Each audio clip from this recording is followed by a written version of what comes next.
This evening, first, gunfire shatters a community. A man is dead and a teenager injured after a late-night shooting in Plum Park, Sophia. Police are treating the incident as a murder as investigators comb CCTV footage for answers. Plus, a contractor removed, work resumes. Relief for commuters along Princess Street as government terminates a poorly performing contractor and moves into fast-track long-delayed road expansion works. Also, livelihoods stolen. A Berbice cattle farmer counts losses topping $2 million after 6 cows vanish in an apparent rustling case, as authorities admit livestock theft is becoming a growing national problem. Meanwhile, holiday travel gets a boost. A new US $5 million ferry hits the Parika Supenaam route, promising smoother Christmas travel, faster farm-to-market access, and reduced congestion between regions 2 and 3. And abroad, a mass shooting at a South African tavern leaves at least 9 people dead, with police saying some victims were randomly targeted in the streets. Those stories and more straight ahead. Stay with us.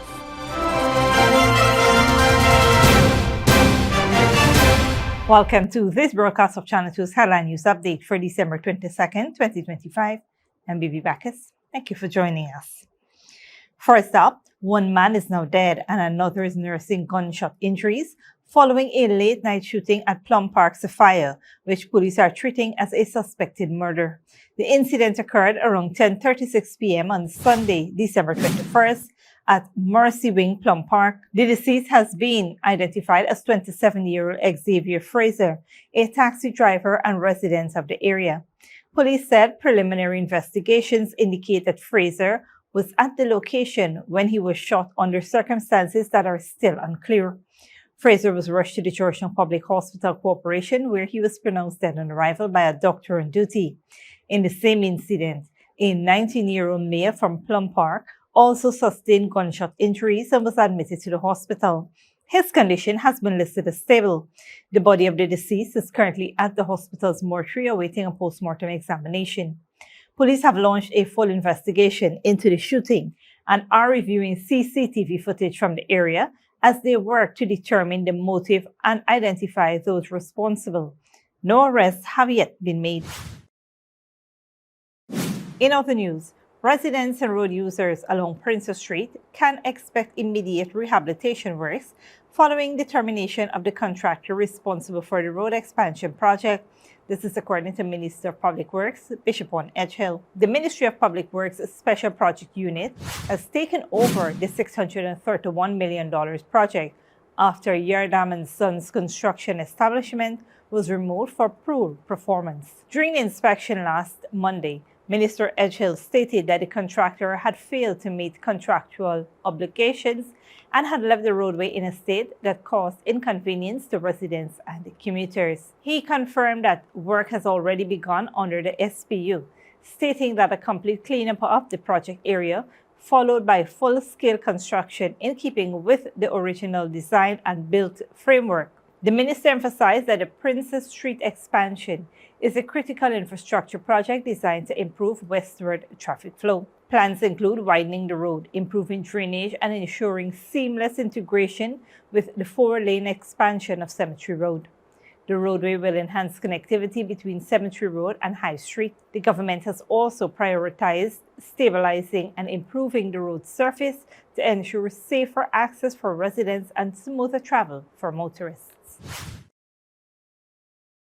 Moving on, a cattle farmer from Brighton Village, currently in Berbice, is counting his losses after 6 of his cows were discovered missing in what he believes is a case of cattle rustling. Kieran Thom said he realized the animals were gone from the pen near his home on Thursday. Despite searching nearby areas and neighboring villages, he was unable to find his cows. A report was subsequently made to the number 51 police station. Thom said, evidence at the scene, including cut rope still hanging from the post and a rear gate believed to have been used, strongly suggests the animals were stolen. The father of 2, who relies heavily on cattle farming for income, said 4 of the cows were mature and had calves, while 2 did not. He estimated the total value of the animals at more than $2 million, describing the loss as devastating to his livelihood. Cattle rustling has increasingly plagued the quarantine in recent years. The incident comes amid heightened national concern over livestock theft. Agriculture Minister Zulfikar Mustafa recently met with cattle farmers from Enmore, East Coast Demerara, acknowledging rustling as a persistent threat to the sector. He outlined plans for coordinated action involving the Ghana Livestock Development Authority, police, local authorities, and farmers, alongside stricter enforcement for branding, slaughtering, and food safety laws as authorities move to curb the escalating problem. Stick around when we return. Chinese businessman killed during robbery at East Kanchi home, and MV Konawaru was commissioned to boost the Christmas travel.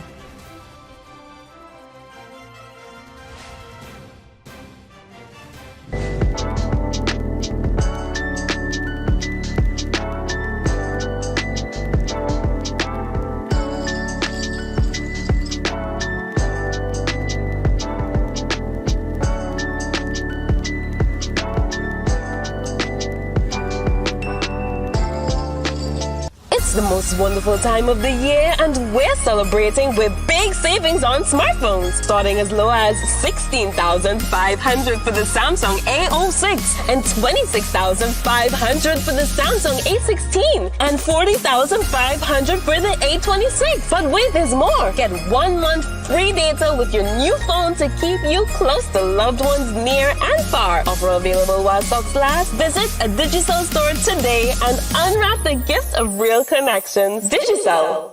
Ping pong from Charles Chocolates, bunks into flavor. Ping pong, everybody wants some. Roasted peanuts is the true #1. Ping pong, you better get a handful. This chocolate is so incredible. What's the snack everybody craves for? Ping pong, bunks into flavor. Chocolate coated peanuts, delicious top class A+. Ping pong from Charles Chocolates, bunks into flavor. Sneakily with a gift of sight from Modern Optical Services. Let our professional team examine and prescribe what's best for your eyes. Common smiles make fashionable faces. See us for a full line of optical services, including brand name and prescription eyewear.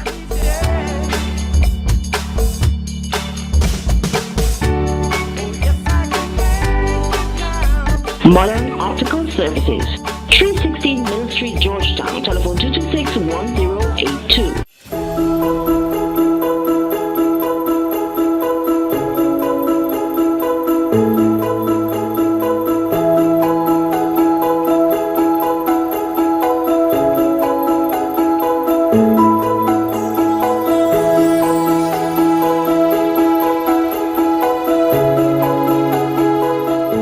Check us out at Decor and Gift Gallery this Christmas holiday for all your shopping needs. We are located at 47 Craig and Sheriff Street, Campbellville, Georgetown. Good girl forget things.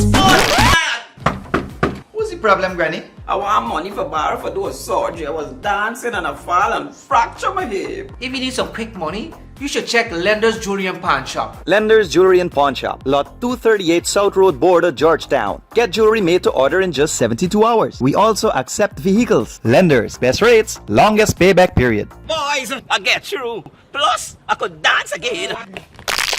Lender's Jewelry and Pawn Shop. GECOM will be conducting a claims and objections exercise commencing January 5, 2026 to produce an official list of electors OLE if you will be 18 years or older by December 31, 2025 and you are a Guyanese citizen by birth, descent or naturalization or a citizen from a Commonwealth country living in Guyana for 1 year or more, you are eligible for inclusion in the OLE. GECOM will be posting the preliminary list of electors PLE in all of the registration divisions across Guyana for you to check if you are listed and if so, whether your particulars are accurate. If you have changed your address since you were registered, you need to visit the GECOM registration office responsible for your new area of residence to apply for a transfer. Sunday, January 18, 2026 is the last day you can apply for a transfer during this exercise. For more information, contact the GECOM on 22502789 or visit www.gecom.org.gy.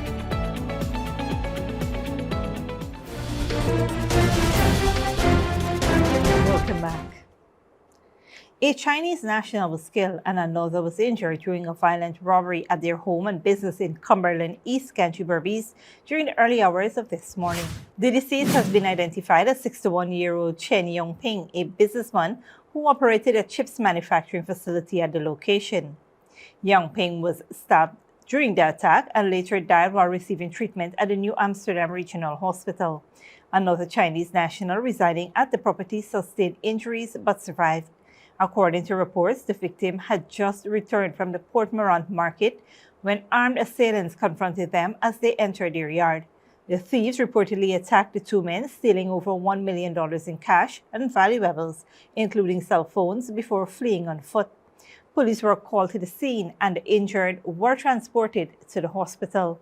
Authorities have confirmed that a suspect has been arrested and investigations are ongoing to apprehend additional perpetrators and determine the full circumstances of the attack. The brutal incident has sent shockwaves through the East Country community, raising concerns over residential security and the safety of business owners in the area. On a different note, the Christmas season has brought welcome relief for thousands of farmers and passengers traveling between regions 2 and 3 with the commissioning of the MV Kanawha 1899, a modern double-ended ferry designed to enhance connectivity and commerce along the Parika Supenaam route. Prime Minister Brigadier Retired Mark Phillips officially commissioned the US $5 million vessel on Friday last in the presence of government ministers, with over 100 passengers aboard its maiden voyage to Supenaam. Named after an Amerindian area in Region 8, the ferry can accommodate more than 300 passengers and 81 vehicles, offering a comfortable and efficient travel option during the busy holiday period. Highlighting the significance of the vessel, Prime Minister Phillips said it represents a major investment in the people of Regions 2 and 3. The ferry will allow farmers' produce from Region 2 to reach markets in Region 3 quickly and in optimal condition, supporting trade and boosting local economies. He added that the new ferry complements the existing vessels, reducing congestion and facilitating smooth transport during the festive season. Part of a national transportation master plan, the new vessel underscores the government's commitment to river transport, while plans are underway to upgrade the Parika ferry stalling and develop the waterfront into a regional trade hub. Minister of Public Works Bishop Edgehill noted the Greece-built ferry, acquired at a competitive cost, doubles the load capacity of the existing MV Kanawha and Sabanto ferries. He also confirmed that a similar vessel is being procured to serve Region 1, further expanding river transport and commercial opportunities across Guyana.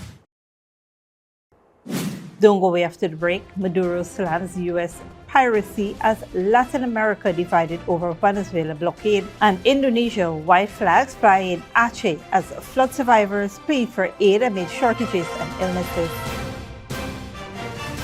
This Christmas runs on real connections with Digicel. The calls, the laughter, the joy, and the chance to pick and win big. We're giving away $12 million. Yes, every week, one lucky Digicel customer gets a chance to win up to $2 million. 6 lucky winners in total. Here's how you get in. Top up with $1,000 or more, or pay your fiber or postpaid bill in full. The more you top up, the more chances you get. Stay connected this Christmas for your chance to win big. Digicel.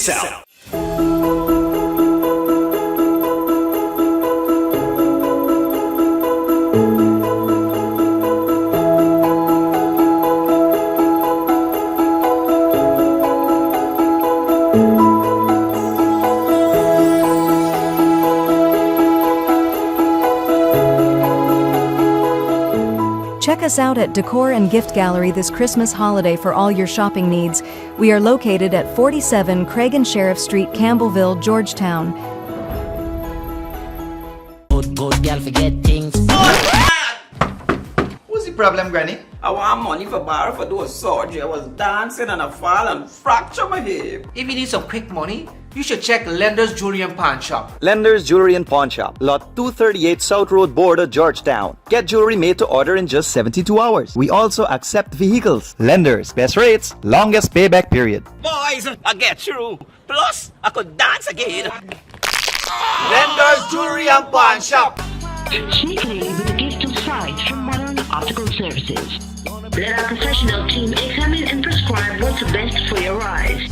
Common smiles make fashionable faces. See us for a full line of optical services, including brand name and prescription eyewear.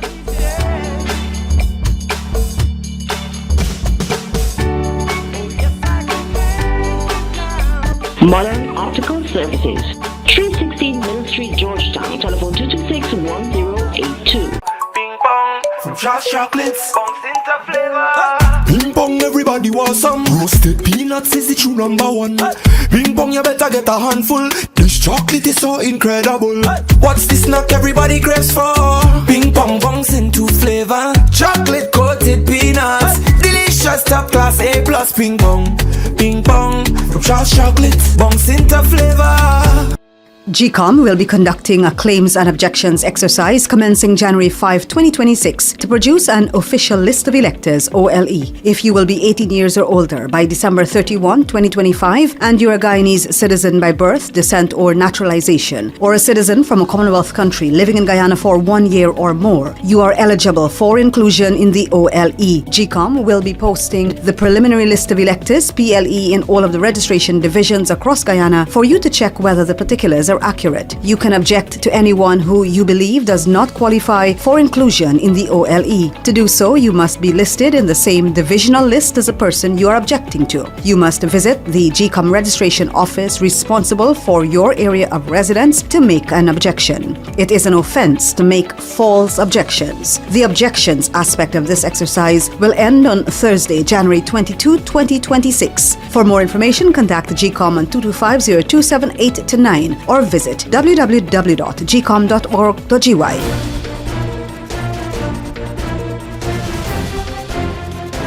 Welcome back. Now we take a look at what's happening in the region and around the world. Good evening, I'm Dominic Gittins. Tonight, Trinidad and Tobago distanced itself from CARICOM, calling the bloc unreliable on U.S. immigration policy. Latin American leaders react to Washington's pressure on Venezuela. Flooding devastated Indonesia's Aceh province, and a deadly tavern shooting shocks South Africa. We begin in Trinidad and Tobago. Trinidad and Tobago Prime Minister Kamala Persad-Bissessar has criticized CARICOM as unreliable.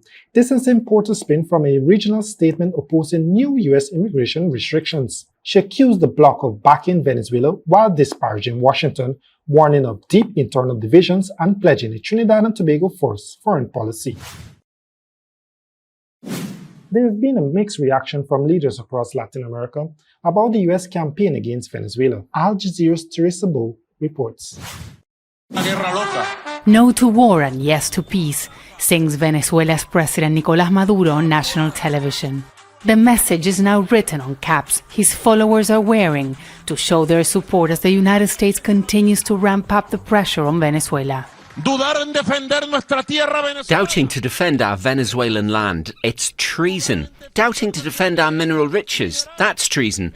Doubting to defend our sovereignty and our right to peace, treason. Doubting to repudiate the mafia that wants to invade Venezuela and to take our riches, it's treason. All this as the United States continues to seize oil tankers entering and leaving Venezuela. The U.S. says they are part of the so-called shadow fleet, trading Venezuelan oil on illicit markets. Maduro accuses the United States of piracy and theft and published these AI-generated pictures on social media. He says he will raise the issue at the UN Security Council. The standoff between the United States and Venezuela has polarized the region. Argentina's President Javier Milei says he welcomes U.S. pressure on Maduro.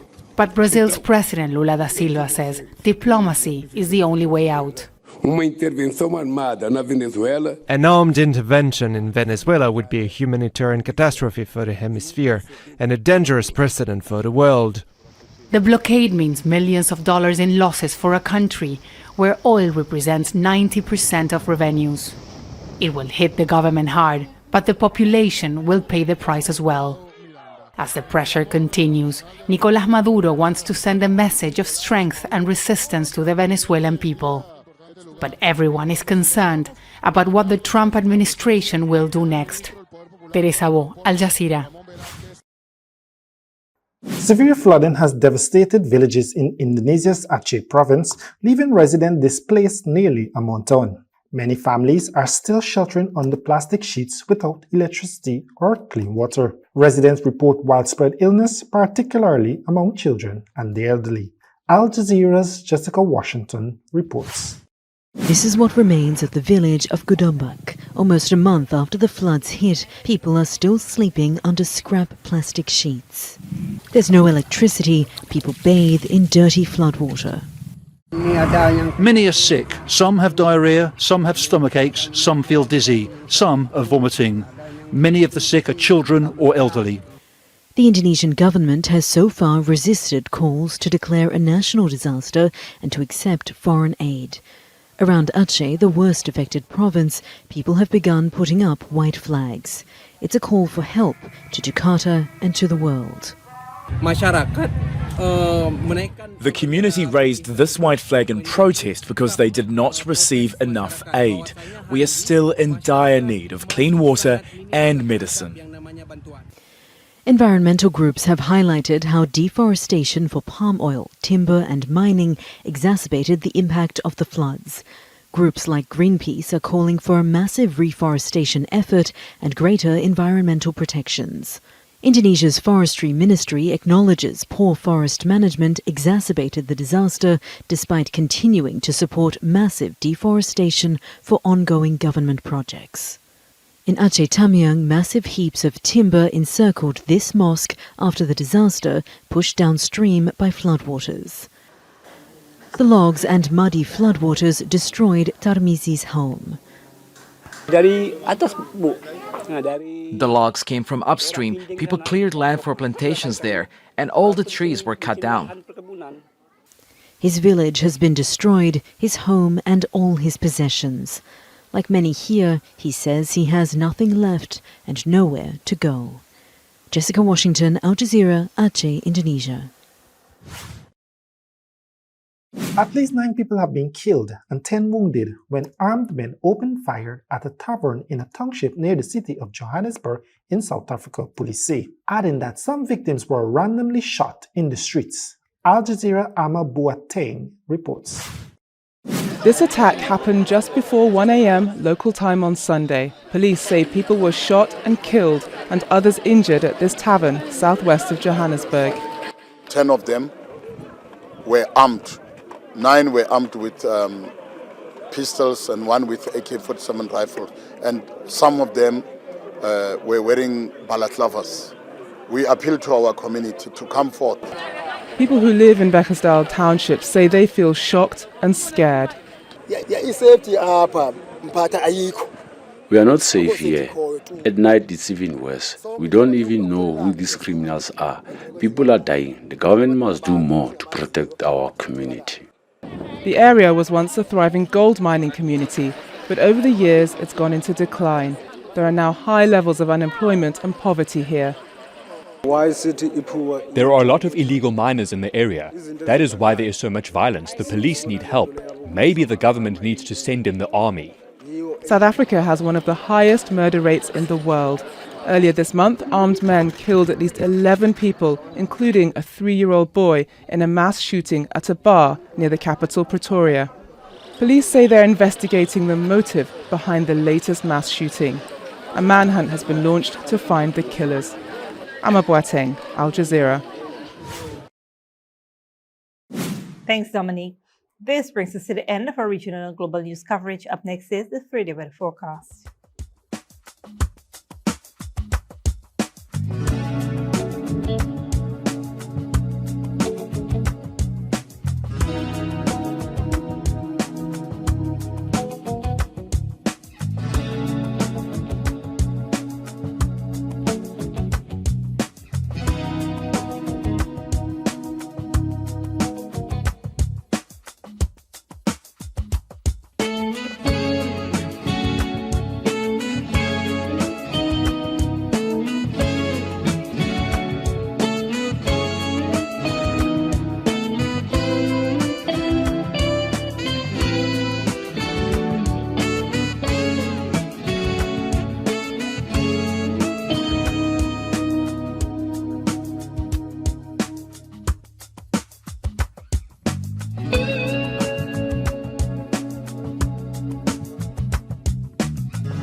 And that's it to be 2 headline news for this Monday evening. As we take our leave, we invite you to follow us on Facebook and YouTube. You can tune in tomorrow at 6:30 a.m. for rebroadcast and 7 p.m. for more news. Until then, please take care of yourselves and each other.